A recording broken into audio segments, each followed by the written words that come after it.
July 3rd. Tomorrow is July 4th, and so happy Independence Day. And for you here, Viva la France. He's like, I speak French, but I'm Canada. Would you quit the French jokes? But it's like... Canada Day was Monday. It was yesterday, right? It was the 1st. The 1st, okay. Okay, happy Canada Day and happy German Day, Allemand. Feliz Allemand. Well, we are in chapter 35 tonight, and we'll jump into a couple of verses there, 6 verses in chapter 36 of Exodus. But remember, we have had a lot, haven't we?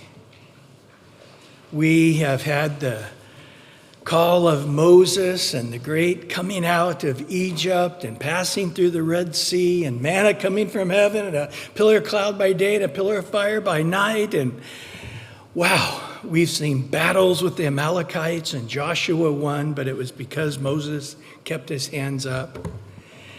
And Moses went up on Mount Sinai the first time and got the 10 Commandments written by the finger of God on stones, but he came back. God already told him before he left where he was at that what had happened, but when Moses saw it himself, he crushed those stones in anger.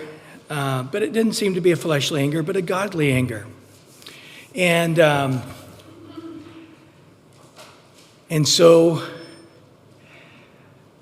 they had the golden calf, and Moses burnt it and made it into ash and made everybody drink it and told the people to stop it. They didn't want to, and so he said, everybody for the Lord on this side, but only the tribe of Levi, his brother and Aaron, and those were willing to fight. 3,000 souls died. And then Moses began this beautiful time of prayer, crying out that, Lord, if you're going to blot them out, blot me out too.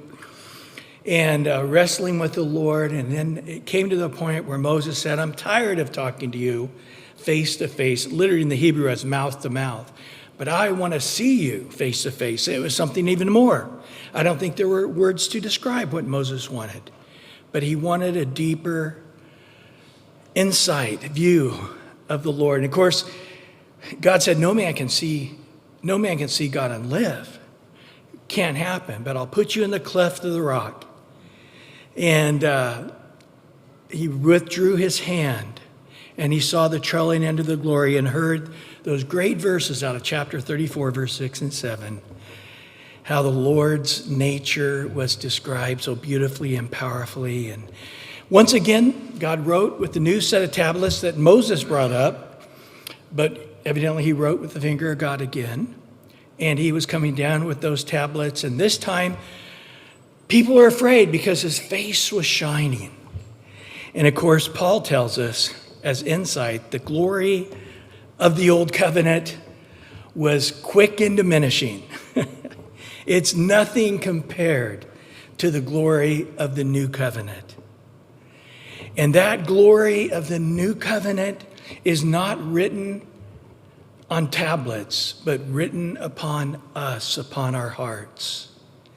And that glory is growing and growing and growing from glory to glory by the Spirit of God, till ultimately we know we will stand in glory of God, face to face with him in our new bodies, righteous as Jesus is righteous, and able to take in the glory and for all of eternity.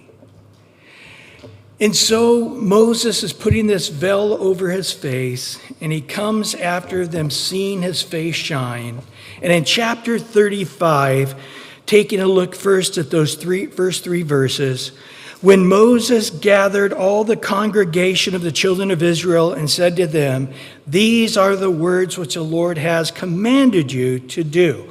Going back into those chapters, really 21, 22, 23, all the way up into the 30s, about how they were to build a tabernacle. And we spent a lot of time on that. Work shall be done. Now he says in verse 2 and 3, work shall be done 6 days, but on the seventh day shall be a holy day for you, a Sabbath of the rest of the Lord. Whoever does any work on it shall be put to death. You shall kindle no fire throughout your dwellings on the Sabbath day. Now, some of you guys might remember we just covered this at the end of chapter 34. God said, keep the Sabbath holy. And so you're saying, man, he's already said this a few times, regularly back in the Ten Commandments in chapter 20, and then after that, and now again and again. Why this time? Well, as we see, as we get into Leviticus and Numbers and Deuteronomy, these 10 commandments and other commandments that were given are sort of like the bones. And the meat is going to keep getting put on them as Peter is saying, well, how do I apply this in this situation or that situation? And so it seems to be a couple of points here. First of all, he wants to make the point that hasn't been made up to this point that includes household fires. So you would think, oh man, we got to stay warm at night in the winter. We got to keep the fire going. Or to cook, or to whatever reason. And God says, yes, this includes fires. So if you've had to have fires, campfires and stuff, you know that you can put giant logs, tack them up really high, and they'll keep going even for a couple of days if you do it right. So it didn't mean that they couldn't have a fire going on that day, but they couldn't help it in any way. Couldn't blow on it, couldn't put kindling. We're going to see one of the first guys put to death from the law, breaking any of the laws. The first guy that was killed by the law, stoned to death, was a guy who had a few little twigs that he threw on a fire on the Sabbath, and he was put to death. So this is serious business. Now, how do the Jews do that today? They say that's why you can't drive a car, because the ignition is firing, starting the car. It's always funny to see people the first time they go to Israel not pay attention to the elevator signs on the Sabbath day. Because if you look, there's regular elevators, but then there's the Sabbath elevator. And the Sabbath elevator just stops at every floor. And you don't do anything. So they personally didn't ignite it so they can get on it and let the elevator take them up. But they can't push any buttons or anything. And I've known where I've been in hotels in Israel on the 10th floor, and somebody gets in there and they're like, man, it took forever. They stopped at every floor. And he just laughed because look at the sign. It's the Sabbath elevator. But also, you can't turn lights on or off. But again, they get around that by putting timers on situations so they can warm up their food or turn the lights on or even turn whatever. I don't know. It depends on what part of Orthodoxy you are, of what you can do on the Sabbath. But we're beginning to put meat on those bones. Wow, this is really touching personal. You're to rest. You're not to cook. You're not to clean. You're not to, it's to be different. And this is what they say at the Sabbath supper. If you've been to a Jewish house, they will say, this day is like no other day of the week. And they start their Sabbath day with as the sun goes down, their Sabbath meal. And I'll tell you what, it is a beautiful thing that everybody should have. Whether it's on Friday night, sundown to Saturday night, sundown, or any other day of the week, to have that special day and night that you set aside to rest. Now, the other thing that's important here, I think, is these guys are getting ready to go into, weeks, months, I don't know how long it's going to be, for them to do the holy job of building the tabernacle and all the items in the tabernacle. So maybe they would have thought, well, it's okay if I work on the Sabbath because I'm building the altar of incense or I'm building the tabernacle. And God is saying it, I think, here before he announces that we're going to start the construction of the tabernacle and all the items, to say, that's still a sanctified day. Nobody's to be doing the work of the Lord even on that day. Interesting, in the Gospels, Jesus very lightly points out to the Pharisees and to the scribes that on the Sabbath they did do sacrifices, but yet God didn't say anything about it. But in reality, if you think about hoisting an animal and gutting it and cleaning it, cutting about, butchering it and plying it and barbecuing it, I mean, you're talking a lot of work that the priests would do, but yet that was on the Sabbath, but it was permitted. But if you go back to the original context, God made the world in 6 days. On the seventh day, he rested. And it's before the law, and it's a part of creation. There's been many, many studies done, especially by the Seventh-day Adventists, who hold very strongly to this, even though they worship on the Sabbath day, not resting on it,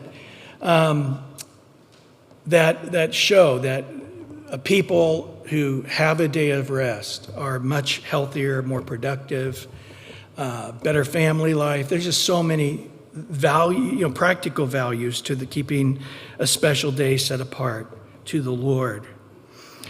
So again, he makes these points. So as you're building this tabernacle, let's do it. And I think the application for us as New Testament believers would be, again, we're not to strive. The servant of the Lord is not to strive to build God's house or to build the church or to live the life. We're to do it out of rest, right? Adam's first day of life was resting in the completed work of God. We now, as the new Adam, so to speak, in this new covenant, we are to do all that we do for the Lord out of a place of rest. That we're resting fully in the work of Christ. We're resting fully in the power of the Holy Spirit. And our faith is bringing us peace. And out of that joy of our rest and peace, we now do the work of the Lord. I think that's the principle, really, as much as anything here in these first 3 verses. Now, verse 4 through 9. And Moses spoke to all the congregation of the children of Israel, saying, "This is the thing which the Lord had commanded, saying." So way back when, we're going to now actually do it. "Take from among you an offering to the Lord. Whoever is of a willing heart, let him bring it as an offering to the Lord." Notice verse 5, we're going to see these things said several times. I think up to 7 or 8 times in this chapter. It was a willing offering, and it was to the Lord. They had a willing, free will offering, and it was to the Lord. Very important. First of all, they begin to name different things they're going to need in this building of this tabernacle and the items there. And he gives a list: gold, silver, bronze, blue thread, purple thread, scarlet thread, fine linen, goat's hair, ram skins dyed red. And that's the list so far that he's given. And these things, he says what they're for the different sweet incense or for the breastplate of the high priest. But again, not a penny, not a thread was to be given out of compulsion, right? That this, as you look at the gold, at the bronze, at the silver, at the beautiful tapestries and all the beautiful expensive colors of threads, that it was to have in it this spirit of joy from the fact that it was a free, willing offering to God by faith. Paul talks about this in 2 Corinthians 9, verse 6 through 8. And this was a great need that he talked about. The need was taking care of the poor Jews during the time of a famine in Jerusalem. And he talks about this in 2 Corinthians 8 and 9. But he does say to them, he exhorts them to give. But he says in chapter 9, verse 6 through 8, "But this I say, he who sows sparingly will also reap sparingly. He who sows bountifully will also reap bountifully." And then here's the key in verse 7. "So let each one give as he purposes in his heart, not grudgingly or of necessity, for God loves a cheerful giver," a hilarious giver. And God is able to make all grace to abound towards you, that you, always having all sufficiency in all things, may have an abundance for every good work. Paul says in Philippians 4:17, not that I seek the gift, but I seek the fruit that abounds to your account. And so it needs to be parsed out. Well, Moses said this is God's will. Moses said this is what God's doing. But he said he got it from God. And we believe him. And of course, the thunder into the mountain and his face shining, all those things helped him know it was the Lord. But that's the way it is. It is a man communicating, this needs to be built. Or we need to give to this mission opportunity. Or we need to give to this evangelism opportunity. Or whatever it may be. And I love this in a minute. People go home. He doesn't tell them, just empty out your pockets right now. He says, go home. And they went home, and there they brought what they willingly could give. Maybe it was less. But in the New Testament, he says, those who sow sparingly will reap sparingly. The more you can give with joy by faith, the greater the opportunity from the blessings of the Lord. Whatever degree you settle on, be it unto you according to your faith, God's going to give you grace, and you'll see that happen as you give in the right spirit. Does this work for the Mormon church? I don't think so.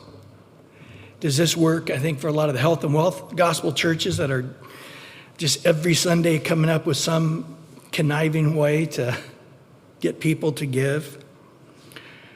I would note that Moses just gives them the opportunity, and there's no sense of pressure. There's no salesmanship. It's just he lays it out before them and then says, okay, do what it is that God has showed you to do. I would say, just as a note, that it would be cool if we had our own building. And if God were to do that, God were to lead us to say, let's do a building fund or whatever, that might be a cool thing to do. But not so far in the 30 years the church has been here yet. It doesn't seem that the Lord's led things to that direction yet.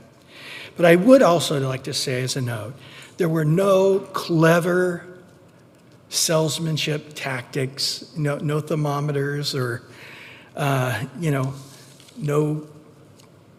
knocks on the front door by the elders of the church saying, hey, we haven't seen your building pledge drive or whatever. It was truly from start to finish, the word of the Lord and then the worship of the Lord. And they learned the joy that comes from giving. And that's what Paul was really wanting the Corinthians. He says there in chapter 8 that we're coming to you at Corinth, but I want you to know that Titus and these guys went to far, really poor areas. And they still gave far beyond what they were able, they still gave. Not that I'm asking you to give what is beyond your ability to give, but I just want you to know that there is a gift of grace, a part of the maturity of a believer where they come to giving of their tithes. I believe that's New Testament as well. A lot of people don't. They're wrong. No. But then above that of an offering. The tithe is the top 10%. We just give it by faith. We have no control of it.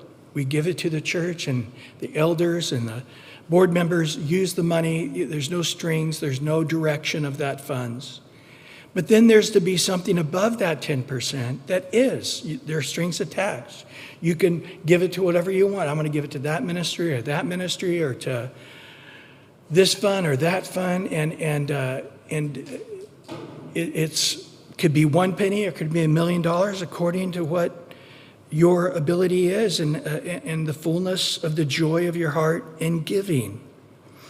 I know Chuck mentioned perfect example of what this not is. He was invited to dinner as a young man to somebody's house, and the guy said, hey, let's pass the roast around again. And it got to Chuck, and Chuck said, yeah, sure, I'll eat another second piece of roast. And then as the plate works around, nobody really takes it from the family, and it's set down. And then the dad said, well, normally we get that roast to last all week, but not this time. And Chuck is like, that was the worst piece of meat he had ever ate. So again, God, if it can't be given by faith and joy and willingness, and I know there's a lot of people that have been really injured by the health and wealth gospel churches in particular, but other churches through building campaigns. I went through a few of them as a kid, and I know my family grumbled about it a lot. And I've actually done several buildings and encouraged it, and I do believe it was given with the right heart. So it can be done even to this day, but I don't know if it was ever done like we're going to see here. Again, I think we just go back and ask the question, how did God give? And I think we could say John 3:16, out of love, right? God so loved the world. And it wasn't of his surplus, was it? He gave it all. Like that widow with the mite. She gave everything she had. And Jesus said her reward in heaven is far greater than these millionaires who are given millions of dollars, but it's a small portion to them. God so loved the world, he gave his only begotten Son, the only one uniquely that we would never perish. It was a full gift. It did its full job. It built the tabernacle, so to speak, us. We shall not perish, but have everlasting life. John 10:18, I love it in the New English translation. It says, no one, Jesus speaking, no one takes away from me my life, for I lay it down of my own free will. I love that. And I have authority to lay it down. I have authority to take it back up. This command I've received from the Father. So Jesus makes it clear that on the cross, remember there in the garden, Peter whips out his sword. And Jesus said, I could call every angel out of heaven to defend me, Peter. Put that thing away. On the cross, I think that's probably the biggest miracle of all. Being in that pain, and then the sin of the world coming, and then suffocating. You can't breathe, and all of that pain and all the sin, all he had to do is just think the thought, Gabriel, Michael, get me off of here. But the power of the love he had, that he stayed on that cross, didn't deliver himself, that is the greatest miracle of all. Jesus also said in Hebrews 12:2, looking unto Jesus, the author and the finisher of our faith, who for the what? Joy that was set before him endured the cross, despising the shame. We're not going to get there to Jesus and he's going to go, oh, I hope you're happy. Look at the scar. I got that for eternity. Hope you're happy. Hope you like heaven. Cost me a lot. It was very painful, by the way. No, on that cross was not a grudging offering, but a joyful offering. If we could have looked into the heart of Jesus on the cross, there was joy. It wasn't, Father, forgive them. I don't know, No, it was joy. Father, forgive them. They know not what they do. Today, you'll be with me in paradise, he says to the thief next to him. In 2 Corinthians 8:9, for you know the grace of our Lord Jesus Christ, that though he was rich, yet for your sakes he became poor, that through his poverty you might become rich. And this is in the context of chapter 8 and 9, where he's talking about the issue of giving. And in essence, he's saying, this is the heart of God towards us. Let us have the same heart towards God. Well, verses 10 through 19. All those who gifted artisan among you shall come and make all the Lord has commanded. And now he's going to break it down into portions. First, you got the tabernacle, verse 11. With that, the tent, the covering, the clasp, the boards, the bars, the pillars, its sockets. Next is the ark The ark, with its poles, its mercy seat, and the veil of covering, so its lid and the poles to carry it, and the rings and where the poles go through and all those things, if you haven't been with us to know. Then the table of showbread, where they put the bread for the priest to come and eat, 12 loaves of it, with its poles and its utensils and the showbread, so again to carry it, and then utensils to take the bread off and so forth. And then the lampstand, or the menorah, we sometimes call it, for the light, the utensils, its lamps, and the oil for the light. Then the altar of incense, if you know what that's about, its poles, its anointing oil, its sweet incense, and the screen of the door of the entrance and the tabernacle. The altar of burnt offering, now this is outside, where you take the big steaks and fry them up. The altar of burnt offerings, the bronze grating, the poles, the utensils, and the laver in its base. And then next you have the curtains, really the fence of the boundary around the tabernacle. And that's the hanging of the court, its pillars, its sockets, its screen for the gate of the door. And then you have the tabernacle supports of the actual tent, the actual tabernacle itself. I don't know why it didn't say this under the tabernacle, but it didn't. But now it says, by the way, we have the supporters of the tabernacle, the pegs of the tabernacle, the pegs of the court, and their cords. And then next he says the priestly garments for Aaron, the high priest, and then for the other priests, for ministering of the holy place, and the holy garments for Aaron the priest, and the garments for his sons who minister as priests. So it's very organized, it's very thorough. And I wonder if Moses has said this so many times now that not just a handful of people, but everybody had it, they knew.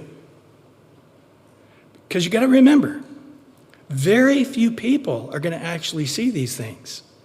Unless you're of the tribe of Levi, you will never see the table of showbread or the menorah or the candlestick or the incense or the candlestick. You'll never see the curtain before the Ark of the Covenant. You'll definitely never see the Ark of the Covenant unless you're the high priest, and then only once a year. But yet, people have a sense of what is going to be built, and that it's very thoroughly organized here. Well, verse 20 to 29 now. So all the children of Israel departed from the presence of Moses. No pressure campaigns. No write the check right now. Go home.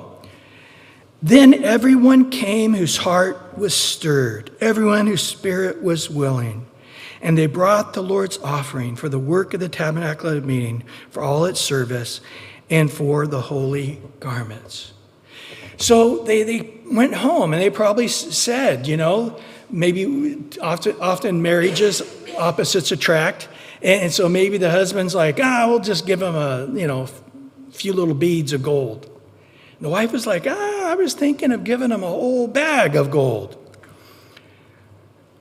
And maybe the older daughter was saying, man, I'd like to give all my purple thread. Oh, no, you saved so long for that. And that you were going to make a special blanket for your future kid with that or whatever. No, I want to give it all. And then maybe they wake up in the morning, maybe I'll give half of it. Then as they're walking, no, maybe I will give it all. They have to go back forth in their mind until finally they landed as a family. As we're going to find here, it wasn't just the men, it was everybody had a portion of this. Even kids, they took off their earrings or their nose rings or the rings on their fingers, and they gave. So everybody could give to this. I love that story of the little boy with his loaves and fishes, and how he was a part of feeding the multitude from Jesus' hand. This is the same idea here. And so in verse 22, they came both men and women, many as had a willing heart, and brought earrings, nose rings, rings of necklaces, all jewelry of gold, that is, every man of male offering of the gold of the Lord. Every man from whom was found the blue, the purple, the scarlet thread, the fine linen, the goat's hair, red skins of rams, badger skins brought them. Everyone who offered the offerings of silver and bronze and brought the Lord's offering. And everyone to whom was found acacia wood or the work of the service brought it. All the women who had gifted artisans spun yarn with their hands and brought what they spun, blue and purple and scarlet and fine linen. And all the women whose hearts stirred with wisdom spun the yarn of goat's hair. The rulers brought onyx stones. Not just everybody had those kind of wealthy things, but the rulers did. And the stones to be set in the ephod of the breastplate, and the spices and the oil for light, and for the anointing oil, and for the sweet incense. And the children of Israel brought a freewill offering to the Lord, all the men and women whose hearts were willing to bring material for all kinds of work which the Lord, by the hand of Moses, had commanded to be done. Now, we've already seen it said before, it was a free willing offering, or everyone whose spirit was willing. But notice it in verse 21. Everyone came whose heart was stirred, everyone whose spirit was willing. And notice they brought the Lord's offering. You see this again in verse 22, verse 26, 29. We're going to see it some more in the very next chapter, in chapter 36, verse 2. To make it abundantly clear, everybody was a part of it. Everybody had a joyful spirit. Nobody was doing it under grudging or compulsion of necessity. They did it because they wanted just to bless the Lord. Isn't that beautiful? I love it when there's a worship in the church and it's people just wanting to bless the Lord. But sometimes if you're on stage, you see somebody who's been dragged there by their mom or some teenagers or something, just enduring it, looking at their watch going, how long are these guys going to sing? Or again, to see where they pass the offering plate. We don't do that since the COVID. We really don't even mention even taking the offering or receiving the offerings. Not that we don't still need the finances, but we do. But it just is a season we're in right now. We don't even mention it. But I've seen people be offended at that. And, but again, when people willingly stand, willingly lift their hands, willingly give of their offerings, willingly pray for one another, willingly get here early and stay late to tear down and set up, and when there's just a spirit of that is just beautiful to man, how much more is beautiful to God? Now in verse 30 to 35, Moses said to the children of Israel, see, the Lord has called by name Bezalel, the son of Uri, the son of Remember Hur? He was one of the guys that helped hold up Moses' hands, Aaron and Hur, when Joshua was fighting in the battle. So close family to Moses, of the tribe of Judah. And he was filled with the Spirit of God, and filled with wisdom, filled with understanding, filled with knowledge, filled of all manner of workmanship. So he already had a natural ability, but then it got supersized with the Holy Spirit. And he was able then to design the artistic works through the work of gold and silver and bronze, cutting jewels, of setting and carving wood, to work all manners of artistic workmanship. And he has put in his heart the ability to teach. So it wasn't just doing it, but he was able to get everybody going on it and then come and see and instruct as a manager. And also, there's another guy, Aholiab. And his family, I can't pronounce his dad's name, but he was from the tribe of Dan. And then in verse 35, he also was, God had filled them with skill to do all manner of work, of engraving, of design, of tapestry, the maker in blue and purple and scarlet thread and fine linen, and weavers, and those who every work, and those who designed artistic work. So the guy who was over everything was Bezalel. But then when it came to the fabric area of things and some of the more fine engraving, that was Aholiab and his team. And again, as we go back, we remember earlier on in chapter 25, that Moses said very specifically, God told Moses, in chapter 25, verse 9, make them of this pattern. In other words, the heavenly pattern. So to some degree, these guys might have had an insight into heaven because, again, they were making it after the design of the heavenly temple. Well, in chapter 36 now, verse 1 and 2, so Bezalel and Aholiab, every gifted artisan to whom the Lord had put wisdom and understanding, it just wasn't these two guys, but the whole team, to know how to do all the manner of work for the service of the sanctuary. So do according to all the Lord's work has commanded. And Moses called Bezalel and Oholiab and every gifted artisan whose heart the Lord had put wisdom, everyone whose heart was stirred to come and do the work. So it wasn't just their hearts were stirred to giving, but it was a calling to give their talents as a gift to the Lord. So yes, God has put into my heart to a vision for the menorah. God has put into my heart that table of showbread and how it should look. God has put into my heart a special way to weave the thread for the top of the tabernacle. And so it was a spiritual act of service that's going on. And in verse 3 of chapter 36, they received Moses all the offering which the children of Israel had brought for the work of the service, making the sanctuary. So they continued bringing to them free offering every morning.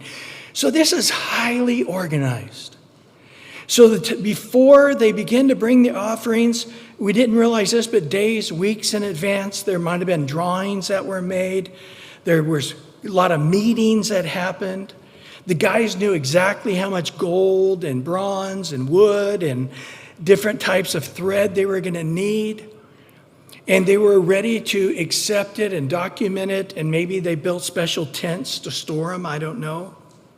But they knew what they needed before they could get started to complete it. But notice what happened in verses 4 through 7 of Exodus 36. And all the craftsmen who were doing all the work of the sanctuary came, each from the work he was doing, and they spoke to Moses, saying, the people bring much more than enough for the service of the work which the Lord has commanded us to do. So Moses gave a commandment, and they caused to be proclaimed throughout the camp, saying, let neither man nor woman do any more work for the offering of the sanctuary. And the people were restrained from bringing. They had to set up guards, not to get people from stealing it, but putting any more in the tents, you know. Guys are like, hey, son, sneak under the fence and go put that over there. Go put this bag of gold over there. I'm going to make sure that my gold is a part of this beautiful work of God. For the materials they had was sufficient for all the work to be done, and indeed too much. So this tells you how highly organized they were. They knew exactly how much gold and bronze and silver they were needed. And as the day went into the next day, evidently, they were tallying it up, going, bing, bing, bing, bing, bing. We got enough. We have enough to make mistakes with. We have extra. We do not need any more. Tell them no more gold, no more silver. As far as I know, this is the only building project ever in history this has ever happened to. But what a beautiful work God did. Just think about it, guys. They're at the same spot. Maybe a few weeks earlier, they were worshiping a golden calf. And Moses tried to restrain the people, and they would not be restrained. They wouldn't put their clothes on. They wouldn't stop their dancing. They wouldn't stop their drinking. They wouldn't stop their orgy to this golden calf they had built. Their satanic spirit was moved to make a beautiful golden calf. Their spirits were stirred in a fleshly way to give of their nose rings and their earrings to build this golden calf. Aaron designed it and made it and used his skill, who would be the high priest of God, to make this golden calf. The very number one of the 10 Commandments is don't make any images, don't worship anybody but the Lord God. And Moses has gone 40 days. Now they're in the same tents. They're in the same spot. Matter of fact, they're in the same spot, not only to the end of Exodus, but all the way to the end of Leviticus, all the way to the halfway mark in the book of Numbers. They are at this Mount of Sinai for well over a year. But just to think, in this short couple of years, they've gone from Egypt to this moment where the Spirit of God is moving them. It's a powerful, powerful note in this story that they're not just cursing God and doing stupid things and fleshly things and trying to keep from worshiping other gods, but they're worshiping the true and living God. They're giving sacrificially. They're building the tabernacle of the Lord where the presence of God would dwell. They're responding to the words of God. They're responding to Moses, the leader. They're organized. It's well designed. And by the Spirit of God, this thing is going to be built after the exact pattern in heaven.